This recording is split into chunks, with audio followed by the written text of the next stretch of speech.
martes lindo, tempranito en la mañana, y vamos a hablar de este tema porque cuando ocurre una emergencia todos queremos ayudar, pero a veces sin darnos cuenta podemos empeorar una lesión.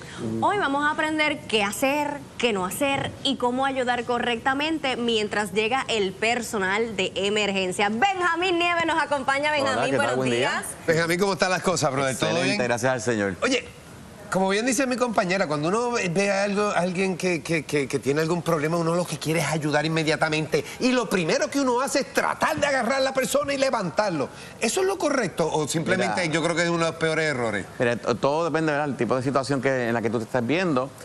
Sobre todo presentes de lo que son las caídas, por ejemplo, accidentes, donde tú ves que la persona pues se cayó, por ejemplo, o se golpeó con algo bien peligroso porque tú desconoces totalmente qué está ocurriendo dentro del cuerpo. Especialmente si se dio en la cabeza, ¿verdad? Correcto. Y ahí dicen, no lo muevas, no lo muevas. No lo muevas. Y ese famoso no lo muevas tiene un propósito bien claro, porque quizás tuviste un dislocamiento quizás en un hueso, tiene una fractura que no se ve. Hay dos tipos de fracturas, fracturas internas y fracturas expuestas, ¿verdad? O externas, que es lo que tú ves que el hueso sale. Ya el hueso se fue para allá. Exacto. Yo creo que la gente pues cuando ve la sangre pues sabe que no lo puede mover, pero bien peligroso cuando no ves sangre, ten cuidado, porque quizás en ese momento ese huesito, mira, todavía es salvable, todavía no se complica la situación, que es una situación simplemente, mira, lo inmovilizamos, lo dejamos quieto, llamamos al 911 y procedemos a eso. Pero que pasa en situaciones donde ocurren pues muchas fatalidades, no, pero muchas víctimas, ¿verdad? Y yo tengo que manejar muchas situaciones, pues yo tengo que buscar cosas que yo tengo en mi casa, pero sobre todo lo más importante, mire, el adiestramiento. Si tú supieras cuántos niños, por ejemplo, mueren ahogados, lamentablemente, pero mueren en verano, por cubo, etcétera, lo hemos visto. hasta lo que mamá o papá llama 911, se te olvida la dirección, inclusive hasta donde tú vives. Oye, si tú coges un adiestramiento de CPR, nada más, automáticamente tú puedes salvar en la vida a un hijo tuyo. Y eso te toma, mira, 3 horitas. Y tú por fin puedes no solamente salvar la vida de tu hijo, sino tu propia vida. Ahogamientos con comida. A veces tú estás por ahí, una carne frita, lo que sea. Sí, y se te queda encajada y se puede. Entras en pánico. Entras en pánico. Mira, y cada minuto que pase, ¿verdad? Si esa persona no está respirando, en caso de un ahogamiento, puede tener daño cerebral y hasta la muerte. Wow. Fíjate que más o menos un nene aguanta hasta casi 8 minutos, básicamente, hasta estando inconsciente. Sin oxígeno. Sin oxígeno puro, ¿verdad? Y yo todavía pudiese aplicar esas técnicas para salvarle la vida. Pero es que una ambulancia no te llega en 8 minutos.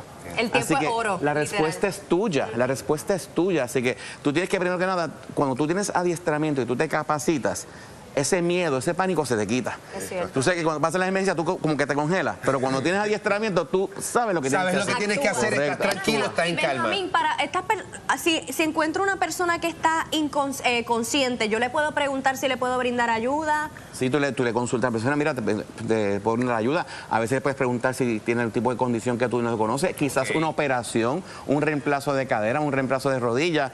¿Ves? ¿Te debo preguntar dónde te duele? Sí, claro, tú le preguntas dónde te duele. Tú tratas de diagnosticarlo en ese momento, tiene que darse esa conversación, por lo menos, mientras esté consciente y calmarlo, porque a veces los nervios inclusive traicionan a la víctima y se complica la situación. Oye, me trajiste un par de cosas aquí. ¿Qué podemos hacer, por ejemplo, con eso? ¿Qué hacemos? Para fijar una... Sí, mira, hay cositas que a veces tenemos en la casa y no sabemos que pueden funcionar, ¿verdad? Y yo puedo, si yo tuviese que inmovilizar un brazo, no tengo quizás un sistema médico formal. Oye, un canto de cartón. Y yo automáticamente empiezo a inmovilizar esa... ponerle tape o algo así. Mira, para mí es bien importante, ese famoso que le llamamos el duct tape. Eso tiene tantas y tantas funcionalidades que no puede faltar en una casa.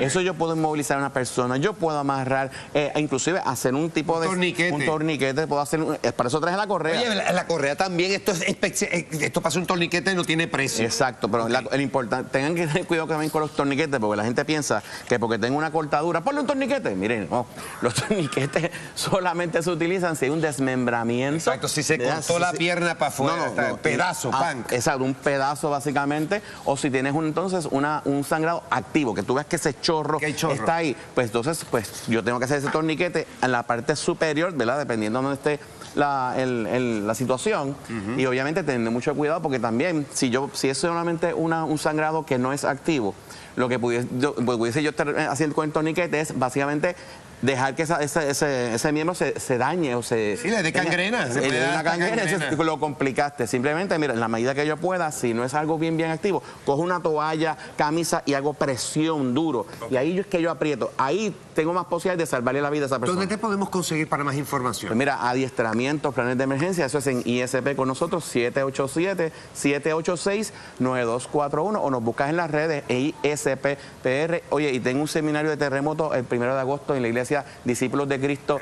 de Sierra Bayamón, es completamente gratis, están invitados. La iglesia Discípulos de Cristo Sierra Bayamón, un terremoto único, es especializado para cómo vamos a hacer con las donaciones, qué vamos a hacer en esa respuesta inmediata. Todas estas cositas las vamos a tocar, cómo vamos a preservar alimentos, cosas básicas. Son cosas básicas. Eso. Bueno, 786-9241 y SPPR en las redes sociales. Benjamín, muchas gracias. Siempre a la orden. Vamos a seguir con más de este gran programa. Pasamos con Mari Carmen.